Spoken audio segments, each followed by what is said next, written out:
Graças a Deus. Mais uma vez estamos aqui de volta com o seu programa Deus Pode. Esse programa que a gente faz gravado, claro, hoje, para nossas redes sociais. Outrora fazíamos ao vivo, na Rádio Contemporânea, mas aqui estamos dando sequência, tá, pessoal? Se você quiser acompanhar nossos estudos anteriores, tá tudo gravadinho aí na rede, dentro do canal YouTube, Bispo João Mendes. Tem muita coisa boa, estava revendo alguns programas nossos passados, pastor, mas que coisa, que riqueza de informações, né? Que precisamos rever quantas vezes forem necessárias para incorporar ao nosso coração e a gente poder praticar aquilo que o Senhor está nos propondo, ensinando a cada um de nós. Então, mais uma vez, muito obrigado pela sua presença aqui. Deus Pode hoje traz o livro de Romanos, capítulo 9. E conosco está o pastor Douglas Stenbach. Sou eu mesmo. Outro é pura imitação do Paraguai. É isso aí, gente. Estamos aí, Romanos, capítulo de número 9. Estou falando dos programas passados e quanta gente boa passou, né? Comentando. Né? Comentando, né? Nossa, Deus. Eu lembro que a gente conseguiu ali, teve pastor Assis, né? Que chegou num programa só. Pastor Assis, o reverendo Renato, da Catedral, né? o pastor Henrique, né? E o pastor Eliseu, todos Eliseu, assim, Talmud. Todos eles assim, ali brilhantemente comentando as escrituras, e muitos outros ali que tiveram ali, pessoas fantásticas que nos fez assim aprender muito com comentários delas. Muito. Eu agradeço muito a Deus por ter conhecido tantos homens de Deus comprometidos com a palavra, vivendo a fé e desenvolvendo suas vidas ministeriais, né? Teologicamente, enfim, em todos os sentidos, pregando a palavra de Deus. Isso aí me deixa muito feliz, também. Muito alegre. Fico muito alegre. Inclusive, um abraço para o reverendo Renato, está em missões lá no norte, ajudando as igrejas pequenininhas lá do norte, lá, levando o ensino da palavra lá. Que Deus abençoe a ele, né? Em outubro sou eu, estou descendo para primeiro congresso de missões na tribo Xoquém, no sul, aqui no sul, Santa Catarina. Santa Catarina, muito bom. Então, desde já peço a Deus que lhe dê muita força e sabedoria e que o Senhor venha a ser muito usado por Deus para ganho de almas nessas tribos, por onde quer que o Senhor vá, tá bom? Nós estamos juntos aqui hoje. Hoje é dia 24 de setembro de 2024, trazendo para você o programa Deus Pode. Hoje, o livro de Romanos, capítulo 9. O senhor tem o esboço desse programa ou a gente vai direto? Não, a gente pode ir direto, porque esse texto ele é bem único, né? Mas, contudo, né? Se quiser dividir de 1 a 5, depois a gente, do 6, eu acho que é do 6 até o final, se eu não estiver enganado.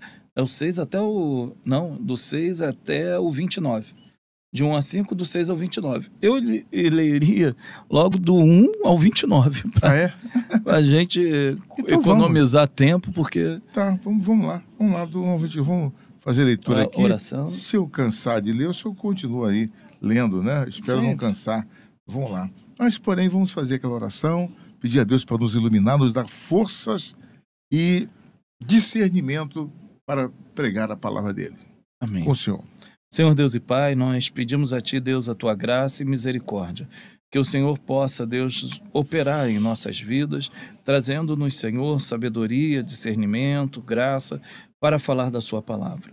Derrama em nós, Senhor, o Teu poder, a Tua unção. Derrama em nós, Senhor, a Tua graça, para que ao falarmos da Santa Escritura, pessoas venham ser salvas, curadas e libertas, Senhor. Sim, é isso que eu te peço, meu Pai, em nome de Jesus.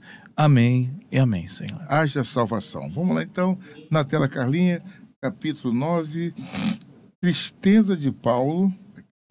Aqui tem um título, A Tristeza do Apóstolo Paulo por causa da incredulidade dos judeus. Não dá uma tristeza na gente quando a gente quer, sabe, levar a palavra para as pessoas, quer falar de Jesus, quer dar toda a orientação e a pessoa rejeita aquilo, né? Dá. E o Paulo, então, eu imagino a tristeza dele, que é a tristeza de Jesus Cristo, quando Jesus Cristo vê a cidade de Jerusalém e chora. É. Porque a cidade de Jerusalém rejeitou os profetas que foram enviados, rejeitou a palavra de Deus, e estava agora rejeitando o próprio Filho de Deus. O próprio Filho de Deus, né? Jesus chorou, entrando em Jerusalém. Jesus chorou, entrando em Jerusalém. Por quê? Ele veio buscar o que era seu, mas eles o mataram. Jesus agora é meu. Conhece esse corinho? Não. Jesus agora é meu. Conhece, cara? Esse é das antiguíssimas da Universal, assim que eu comecei lá nos anos 80, ali na... Estava com 3 anos de idade. Na posição. Tem uma explicação por que eu não conheço. Então tá certo. Aí tá explicado. Vamos lá, Carlinhos, na tela, então vamos lá. Então, em Cristo digo a verdade, disse Paulo, né? Não minto, entre parênteses, dando-me testemunho a minha consciência no Espírito Santo. Que coisa que ele fala, Rafael? Em Cristo digo a verdade, não minto. Eu estou dando testemunho à minha consciência do que eu estou trazendo para você em Cristo. Que tenho grande tristeza, estou externando isso, eu tenho grande tristeza e contínua dor no meu coração, porque eu mesmo poderia desejar ser anátema de Cristo, por amor de meus irmãos, que são meus parentes segundo a carne. Olha, ele fala da família, dos parentes segundo a carne, que não aceitam Jesus, que são israelitas, dos quais é a adoção de filhos, e a glória, e as alianças, e a lei, e o culto, e as promessas, dos quais são os pais, e dos quais é Cristo segundo a carne, o qual é, sobre todos, Deus bendito eternamente. Amém. Versículo 6, Carlinha. Não que a palavra de Deus haja faltado, porque nem todos os que são de Israel são israelitas. Nem por serem descendência de Abraão, são todos filhos. São descendentes de Abraão, mas não são filhos. Olha que interessante. Mas em Isaque será chamada a tua descendência. Opa, uma separação. Isto é, não são os filhos da carne que são filhos de Deus, mas os filhos da promessa são contados como descendência. O que é nascido da carne é carne. Porque a palavra da promessa é esta: por este tempo virei e Sara terá um filho. E não somente esta, mas também Rebeca, quando concebeu de Isaque, nosso pai, porque, não tendo eles ainda nascido, nem tendo feito bem ou mal, para que o propósito de Deus, segundo a eleição, ficasse firme, não por causa das obras, mas por aquele que chama. Versículo 12. Foi-lhe dito a ela: o maior servirá ao menor. Estava determinado isso. Como está escrito, amei a Jacó e odiei a Esaú. Que diremos, pois? Que há injustiça da parte de Deus? De maneira nenhuma. Pois diz a Moisés: compadecer-me-ei de quem me compadecer, e terei misericórdia de quem eu tiver misericórdia. Ponto. 16. Assim, pois, isto não depende do que quer, nem do que corre, mas de Deus, que se compadece. Aleluia. Porque diz a Escritura a Faraó: para isto mesmo te levantei, Faraó, para em ti mostrar o meu poder e para que o meu nome seja anunciado em toda a terra. Entendeu, Carla? Eu te levantei para isso, Faraó, para tu ficar duro. Logo, pois, compadece-se de quem quer e endurece a quem quer. O que eu vou fazer? É isso aí. Dir-me-ás, então, porque se queixa ele ainda. Porquanto, quem tem resistido à sua vontade? Quem é que tem resultado? Mas, ó homem, quem és tu que a Deus replicas? Porventura, a coisa formada dirá ao que formou, porque me fizeste assim? Ou não tem o oleiro poder sobre o barro, para da mesma massa fazer um vaso para honra e outro para desonra? Isso é questão do oleiro, é dele. Isso é muito claro, isso é muito forte, pastor Douglas. O que direis se Deus, querendo mostrar a sua ira e dar a conhecer o seu poder, suportou com muita paciência os vasos da ira, preparando-os para a perdição? Até quando vos sofrerei, para que também desse a conhecer as riquezas da sua glória nos vasos de misericórdia, que para a glória já dantes preparou. Senhor, me inclua nisso aí, tá? Por favor. Os quais somos nós, a quem também chamou, não só dentre os judeus, mas também dentre os gentios. Como também diz em Oséias: chamarei meu povo ao que não era meu povo, e amada a que não era amada. E sucederá que, no lugar em que lhes foi dito, vós não sois meu povo, aí serão chamados filhos do Deus vivo. Também Isaías clama acerca de Israel. Isaías clamava acerca de Israel: ainda que o número dos filhos de Israel seja como a areia do mar, o remanescente é que será salvo. Eita, pastor Douglas, porque ele completará a obra e abreviá-la-á em justiça, o remanescente, porque o Senhor fará breve a obra sobre a terra. Fará breve a obra sobre a terra. E como antes disse Isaías, se o Senhor dos exércitos não nos deixara descendência, teríamos nos tornado como Sodoma e teríamos sido feitos como Gomorra. Claro que ele deixou descendência, o Senhor Jesus. Que diremos, pois? Que os gentios que não buscavam a justiça alcançaram a justiça? Sim, mas a justiça que é pela fé. Essa é a justiça que eles alcançaram, os gentios, nós. Mas Israel, que buscava a lei da justiça, não chegou à lei da justiça. Por quê? Por quê, hein? Porque não foi pela fé, mas como pelas obras da lei, pois tropeçaram na pedra de tropeço. Como está escrito: eis que eu ponho em Sião uma pedra de tropeço e uma rocha de escândalo, e todo aquele que crer nela, não será confundido. Que texto, né? Coisa, que Por isso que fantástico. Eu falei que ler sem parar é melhor do que coisa comentar depois, né? É um texto com o senhor, incrível. Com todo comentário. Não, tem aí o Bispo Macedo também, Sim, junto conosco. Claro, eu convoquei o Bispo Macedo hoje. Fizemos um convite, ele muito dignamente aceitou. Não podendo estar presente, deixou o comentário, mandou uma carta. Obrigado, Bispo, por você ter mandado seu comentário para a gente.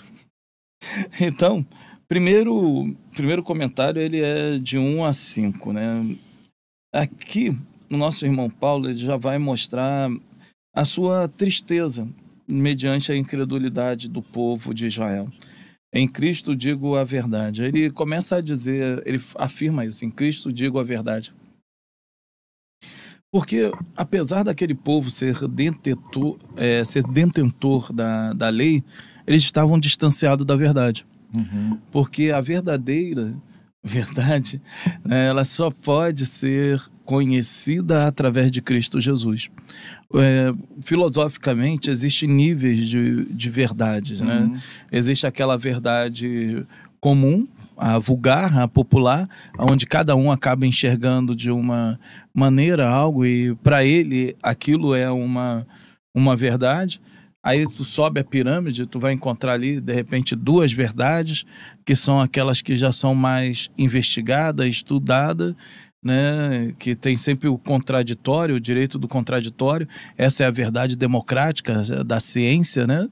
E tem a verdade absoluta, que só pode pertencer a um ser que não exista, porque todo ser que existe, ele não pode ter uma verdade absoluta. Uau, verdade. Entendeu? Então, por isso que Paulo ele diz, né, em Cristo digo a verdade.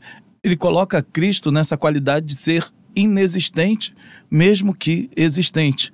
Pois Cristo ele diz, eu sou, ou seja, eu não fui feito, eu não fui criado. Então eu sou a verdade, o caminho e a vida. Eu não fui feito, eu não fui criado. Então eu sou o que sou eternamente. Então, pelo fato de eu ser, tudo que há em mim não há variação, não há mudança, não há destinação contrária, porque bem da verdade em mim tudo existe, por mim tudo se mantém. Então, por isso que Cristo é a verdade, por isso que Deus é a verdade. Pelo fato de Deus ser atemporal, em Deus não há variação de nada. O que nos faz mudar a nossa opinião? O tempo. O tempo nos faz mudar a nossa opinião, porque a gente vai ficando mais experiente, vai adquirindo mais sabedoria, vai enxergando melhor as coisas e mudamos a nossa opinião. E Deus já não muda a opinião, porque ele não tem ação do tempo, ele é absoluto. Então ele é perfeito. E pelo fato de Deus ser perfeito, toda a verdade reside nele. Cristo sendo Deus, então toda a verdade está em Cristo. E ele diz, na minha consciência no Espírito Santo. Porque ele, como templo do Espírito Santo, o Espírito também da verdade, essa verdade então testificava dentro de sua própria alma, e não apenas da boca para fora. Não era algo que ele viu e enxergou, mas era algo que ele sentia de Deus que estava acontecendo. No versículo 3, porque eu mesmo poderia desejar ser separado de Cristo. Anátema, né? Maldição de Cristo. Por amor de meus irmãos, que são meus parentes, segundo a carne. Paulo ele diz, olha, por amor deles, eu poderia falar assim, Cristo também não me é agradável. Cristo não existe. Aceitar a Cristo não é o diferencial para ser salvo. Cristo não é o Filho de Deus. Ele fala, eu podia dizer isso por amor a ele. Só que ele diz que isso, mais à frente ele vai dizer que isso é impossível, porque não depende da compreensão humana dele. Foi através de um ato de aceitação divina. E o mais, ele diz algo aqui no versículo 4 que é bem interessante, 4 e o 5, né? Que são israelitas, dos quais é a adoção de filhos, e a glória e os concertos, e a lei e o culto e as promessas, dos quais são os pais e dos quais é Cristo, segundo carne, o qual é sobre todos, Deus bendito eternamente. Ele fala, olha, vocês nascem da carne, mas só é filho aquele que é adotivo de Deus por intermédio de Cristo. E mais abaixo, ele continua a falar. Não que a palavra de Deus haja falado, porque nem todos os que são de Israel... Faltado, isso mesmo. Porque nem todos os que são de Israel são israelitas. Aqui ele fala algo incrível a respeito da eleição de Deus. Muitas pessoas elas não conseguem entender isso dentro da igreja. Agora tira a palavra de Israel e bota a palavra igreja, né?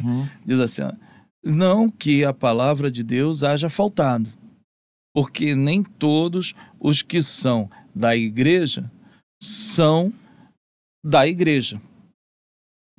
São crentes, são cristãos em Cristo Jesus. Às vezes a igreja pessoas... é espiritual, né? Exato, porque muitas das vezes as pessoas estão pertencendo à igreja institucional.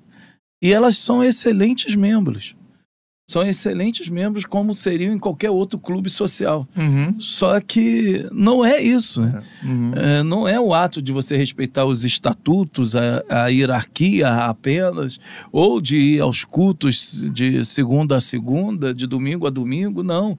mas é o ato de nascer de novo. E no versículo 7 ele deixa isso muito claro.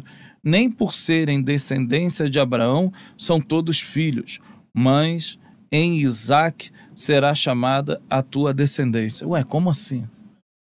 Não é pelo fato de se tornar filho de Abraão, porque Ismael também é Filho de Abraão. filho de Abraão e não era considerado filho da promessa.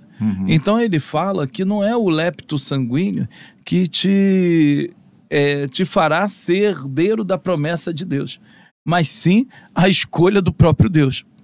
Olha que coisa tremenda isso para nós.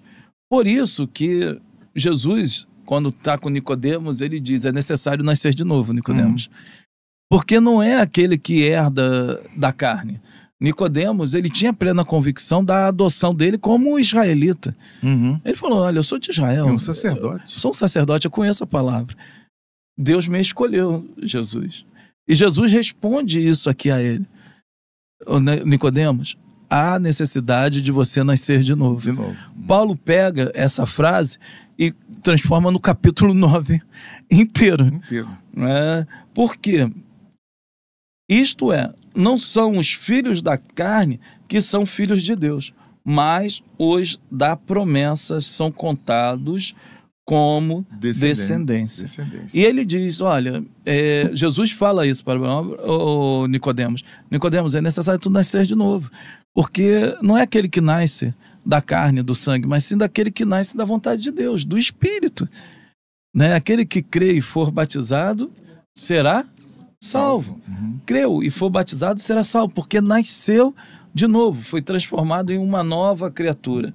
E quando somos transformados em uma nova criatura, nós então começamos a entender o que é a palavra da promessa. A palavra da promessa que foi dada exatamente a Sara, dela ter um novo filho, dela ter um filho gerado da promessa e não um filho da carne. Ela pensou que toda a promessa de Deus concernente a Abraão viria mediante a um filho carnal, mas a promessa era espiritual, só poderia vir através de um filho espiritual. Assim é a salvação para nossas vidas. No versículo de número 11, ele diz, porque não tendo eles ainda nascido, nem tendo feito bem ou mal, para que o propósito de Deus, segundo a eleição, ficasse firme, não por causa das obras, mas por aquele que chama. E ele fala mais abaixo, amei Jacó e aborreci Esaú. Ué, mas o que essas crianças fizeram no ventre, bispo? Uma para merecer ser eleita e a outra para merecer ser desprezada. Pois é. Elas não fizeram nada. Não fizeram bem nem mal. Mas aí é que tá. Não é pelo aquilo que tu faz. É pelo propósito de Deus na tua vida. Na tua vida. E aquilo que você é, nem você sabe que é. Aquilo que te leva a Deus te escolher a você, nem você mesmo sabe o que é.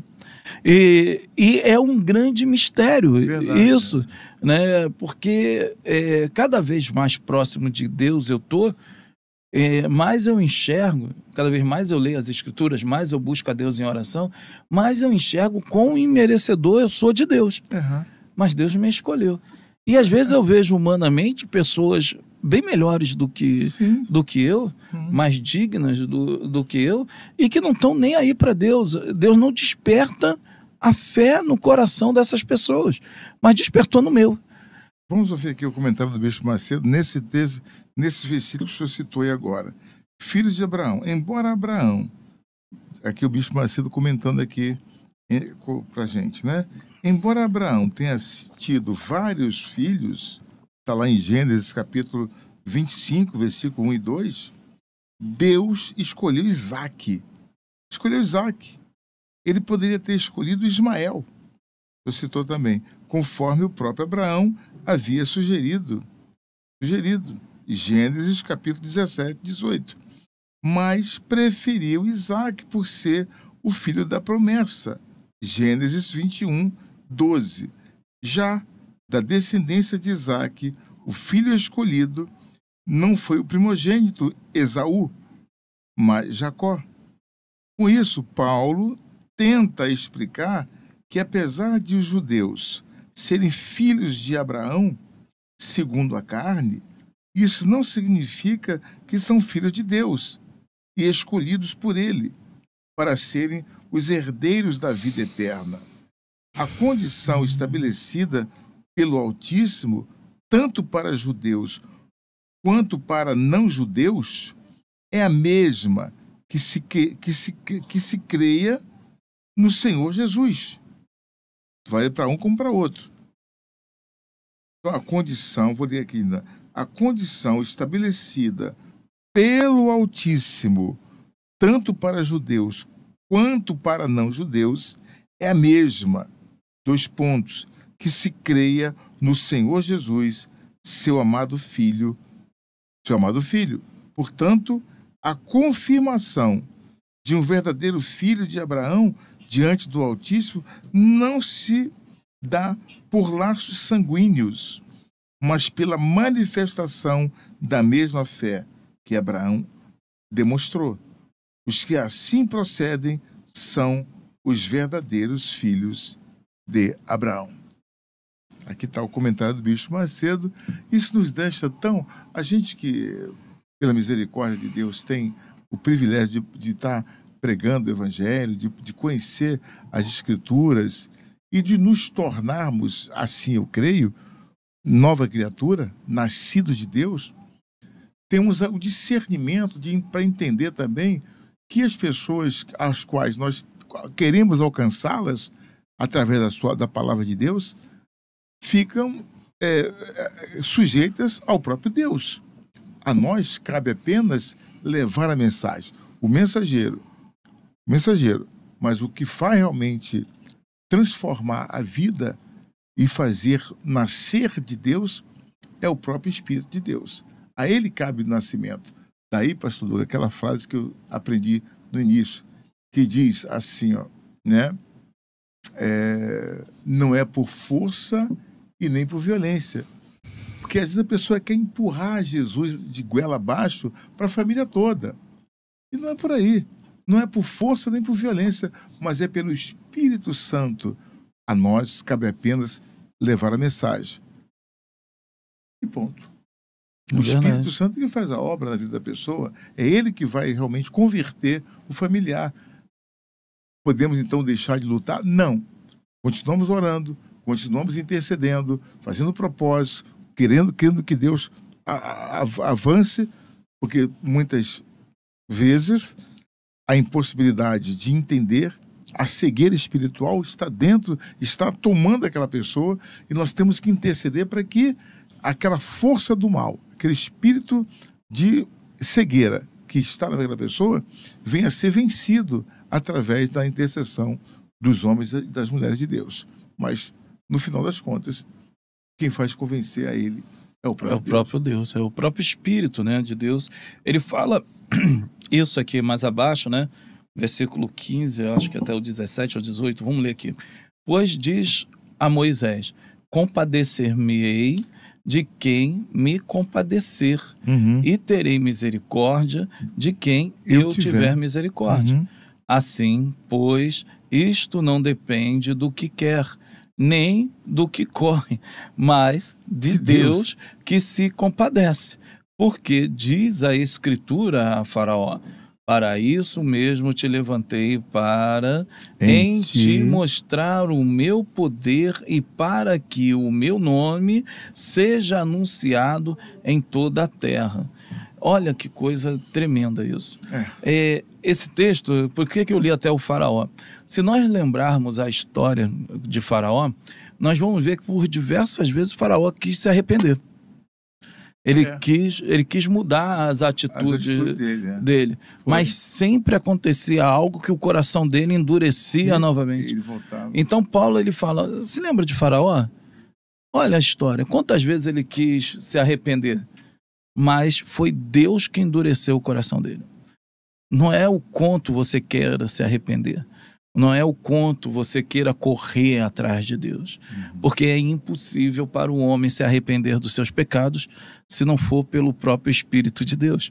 É impossível um homem encontrar a Deus se não for o próprio Deus se revelando a ele. E o propósito fica claro aqui, no caso de Faraó. Eu endureci o seu coração para que meu nome fosse glorificado. E às vezes a pessoa fala assim, poxa, mas isso é um absurdo. Não, não é. Sabe por quê? Porque se Faraó, naquele momento, Deus apenas aceitasse, então tá, ele se arrependeu, tá ótimo desse momento. Yahvé seria apenas mais um Deus no panteão de deuses do Egito. Deus não divide a glória dele com ninguém. E Faraó era considerado o Deus principal do Egito. Então, Faraó foi derrotado e foi mostrado a ele que ele não era Deus nenhum. Então, Deus endureceu o coração dele, mesmo ele querendo fazer o certo. Muitas das vezes, quando você lê a história detalhadamente, tu vê isso. Ao contrário de muitos nas escrituras sagradas, a gente vê, a exemplo, Davi. Davi tinha uma tendência para pecar tremenda. E ele pecava. E depois, só depois que ele pecava, que ele se arrependia profundamente. Mas ele pecava. Você não vê um esboço em Davi, exemplo. Não vou chegar ali na janela não, porque essa está na hora de Betsabá tomar o banhozinho dela lá, então deixa ela tomar banho, que eu não quero ficar tentado, não. Ao contrário, ele articula tudo para ir para a janela, articula matar depois o marido dela. E ele não tem assim aquele peso no coração de querer mudar. Aí a pergunta é, por que Deus escolhe um homem desse e endureceu o coração de Faraó, que muitas das vezes quis voltar? A gente pode ver o próprio contemporâneo, Saul. Quantos pecados Saul cometeu? Bem menos do que Davi. Mas Deus não quis Saul. Por que Deus não quis um e quis o outro? Quando nós lemos, a gente pode até encontrar alguns subterfúgios para tentar explicar isso. Davi era um homem errado, mas era um homem segundo ao coração de Deus. Ou seja, era um homem que reconhecia que errou. Saul era orgulhoso, soberbo, arrogante. A mesma coisa aconteceu com o Faraó. Aí então ele fala de Esaú e de Jacó. Se a gente for olhar, Jacó e Esaú é outra história que nos confunde muito. Jacó era enrolão, era uma pessoa complicada, um caráter, né, difícil de tu engolir e falar assim, poxa, Deus tem um plano na vida dessa pessoa. Você só falaria isso por misericórdia, para ratificar isso no seu coração. Esaú era sério, cuidava das coisas do pai com seriedade, era um homem de palavra, mas Deus escolheu Jacó. E o porquê? Como? A gente não consegue entender. Depois a gente vê que Esaú, ele tinha um coração mais embrutecido, mais, orgulhoso, mas a gente não consegue enxergar a razão da eleição de Deus. Deus, ele escolhe porque ele enxerga algo que nenhum de nós enxergamos. Aí a gente pode ir lá para Jeremias para poder entender isso. Enganoso é o coração do homem. Quem o conhecerá? Somente Deus o conhecerá. Nem o próprio homem conhece o seu coração. Muitas das vezes, apesar de ser uma boa pessoa, mas não tem aquilo que é essencial para chamar a atenção de Deus, entre aspas, né? Que a gente não tem nada que chame a atenção de Deus, mas entre aspas não tem aquilo que chame a atenção de Deus. Não vai ser uma pessoa que vai ter suscetível, né, à voz do Espírito Santo. No versículo 19, tem muitas perguntas que as pessoas fazem quando eu dou essa aula, né, de soteriologia, e as pessoas ficam confusas, porque a gente está acostumado a ouvir pregações, que você tem de merecer ser salvo, você tem de fazer ser por onde ser salvo. E esse texto, ele quebra o mais santarrão de todos os crentes e faz ele começar, como o bispo diz, botar a barba de molho, né? Opa, não é por nada que eu estou fazendo. E o que será? Né? Se ele não acreditar em Deus para a sua salvação, ele não será salvo. Versículo 19 diz: dir-me-ás, então, por que se queixa ele ainda? Porquanto, quem resiste à sua vontade? Mas, ó homem, quem és tu que a Deus replicas? Porventura, a coisa formada dirá a que a formou, por que me fizeste assim?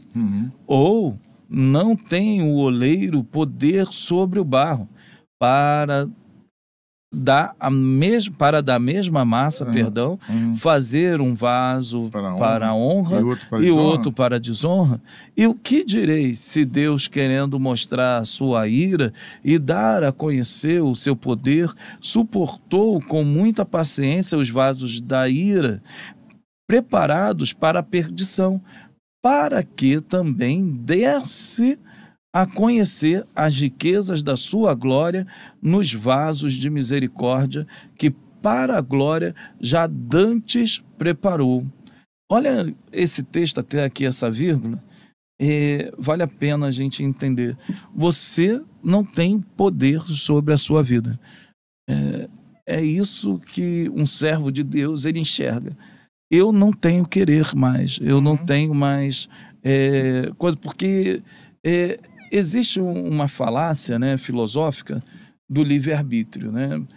O livre-arbítrio ele surge no iluminismo, aonde o homem passa a tomar o lugar de Deus. E o que é o livre-arbítrio? Muita gente acaba no final não entendendo, brigando. Mas o que é o livre-arbítrio? É você tomar uma atitude livre de qualquer influência, seja ela por intelectualidade, pessoas ou pelo tempo.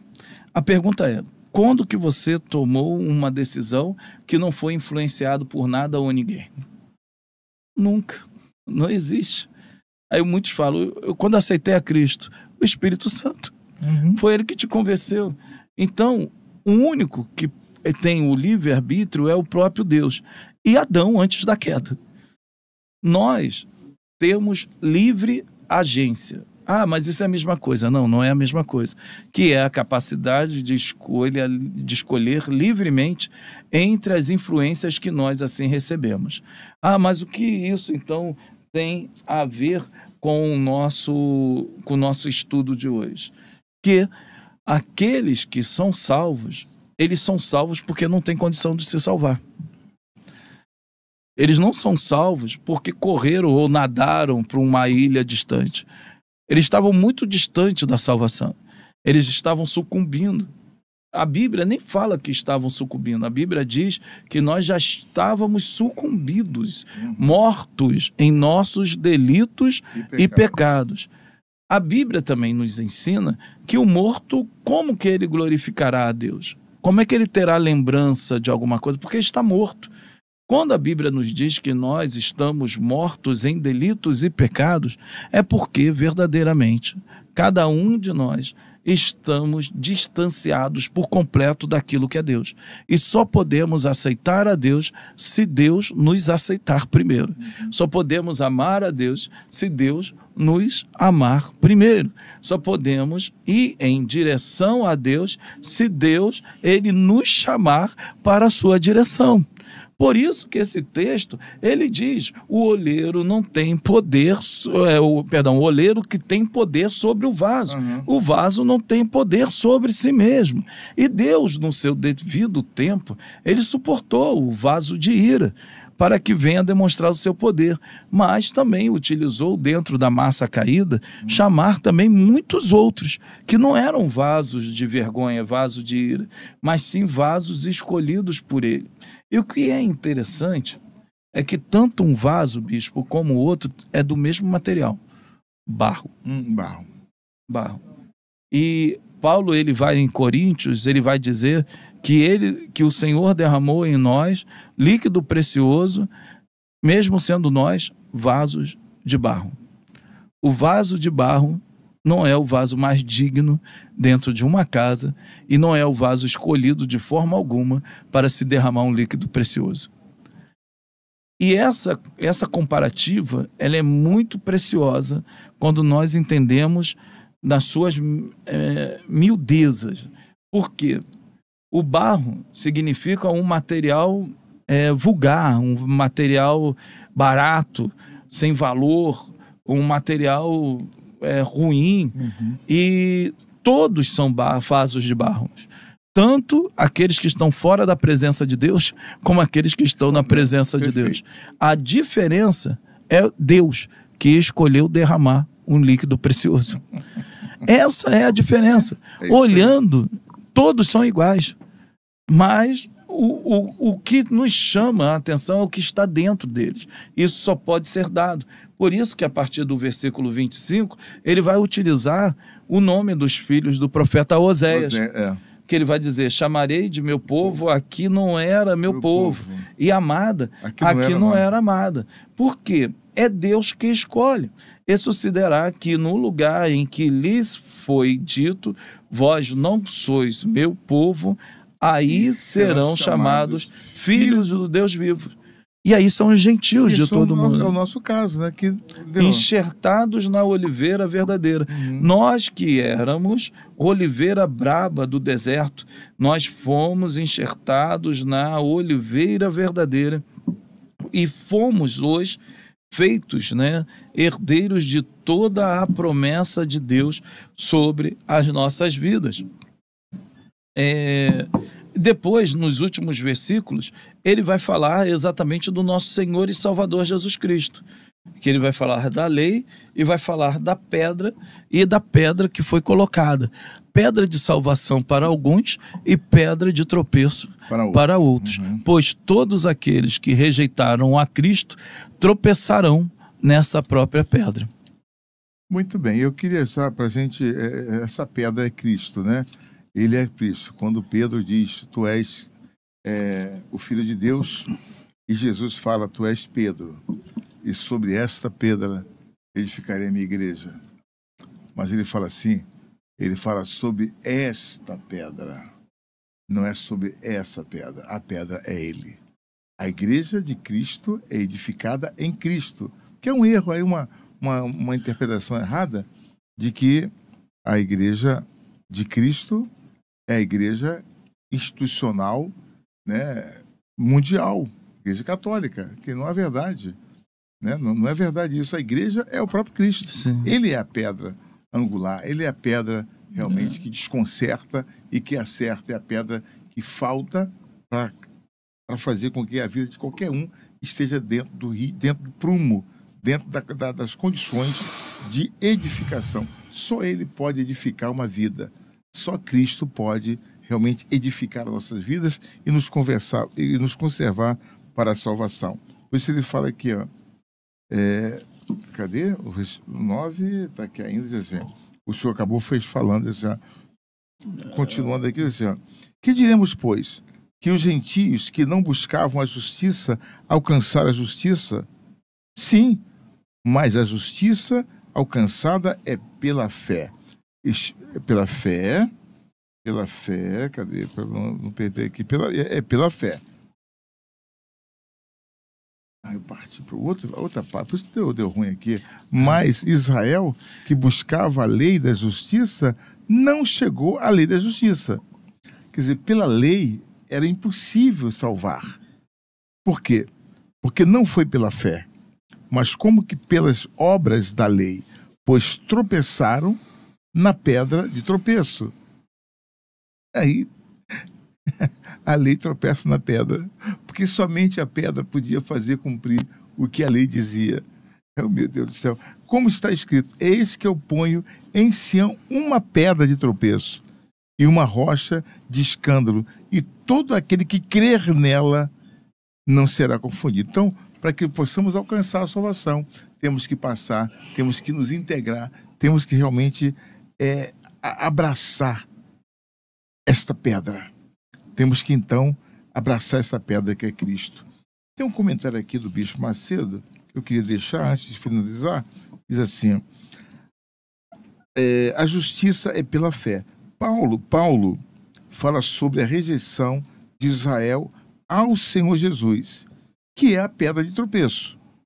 Embora os judeus tenham procurado ser zelosos no cumprimento das obras da lei, erraram por esperar ser justificados pelo que faziam, pelas obras.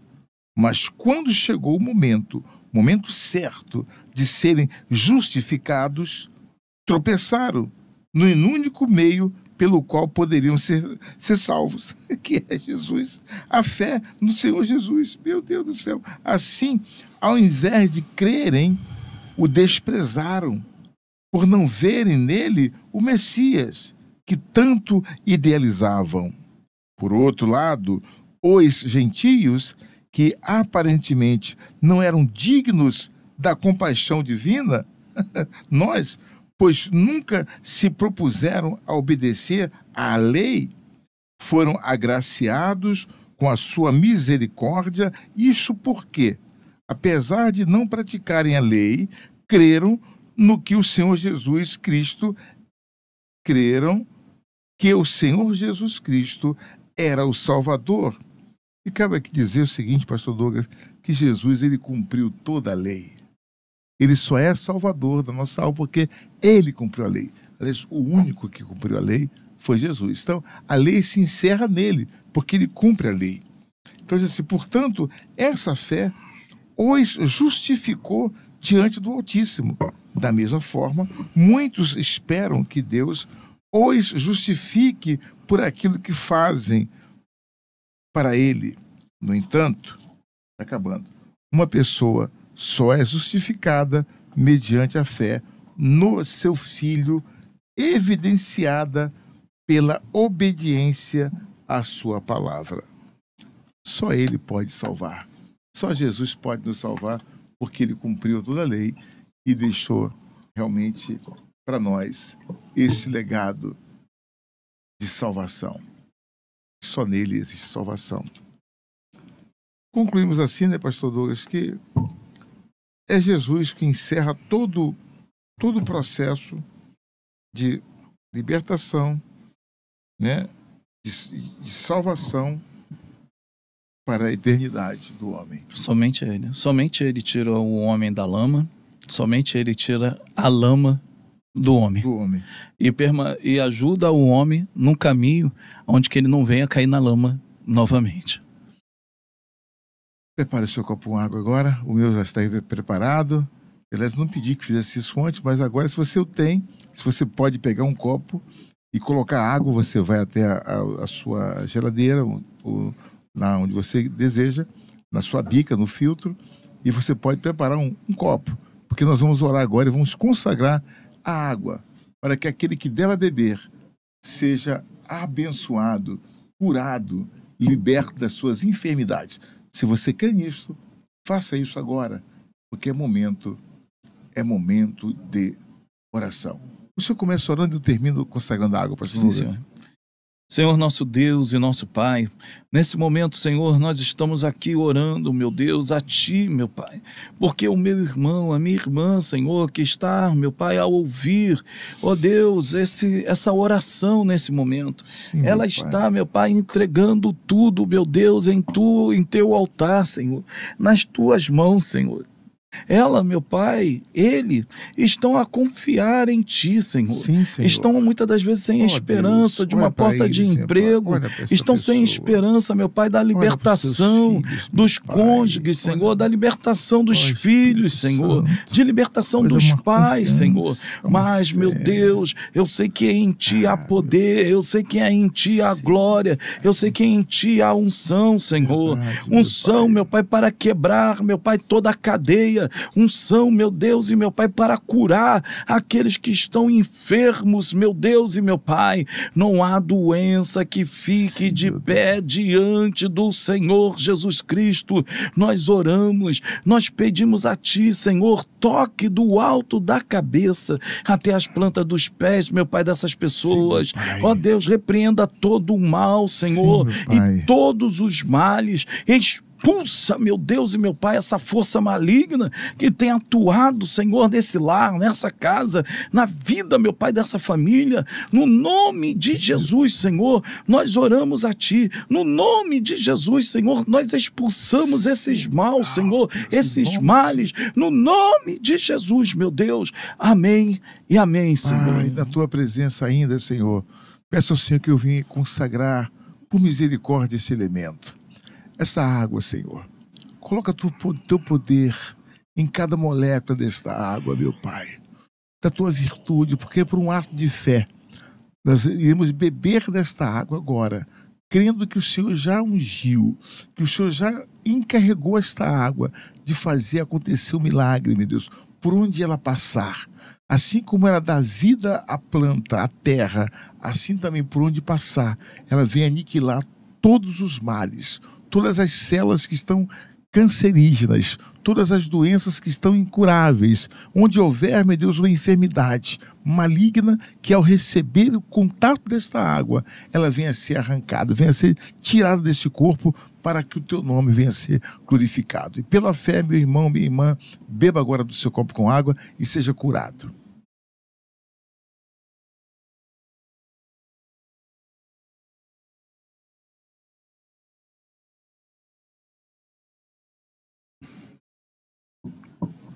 Em nome do Senhor Jesus, olha, que Deus abençoe a sua vida, que você continue firme na fé, confie em Deus, não importa que para Deus nada é impossível. Ficamos por aqui, obrigado, pastor Douglas. Eu que agradeço, bispão. Deus abençoe a todos. Tchau, pessoal. Tchau, e olha, paz. Acompanha aí, tá? O Romanos capítulo 10 também, excelente. Fica com a gente, Deus abençoe a todos.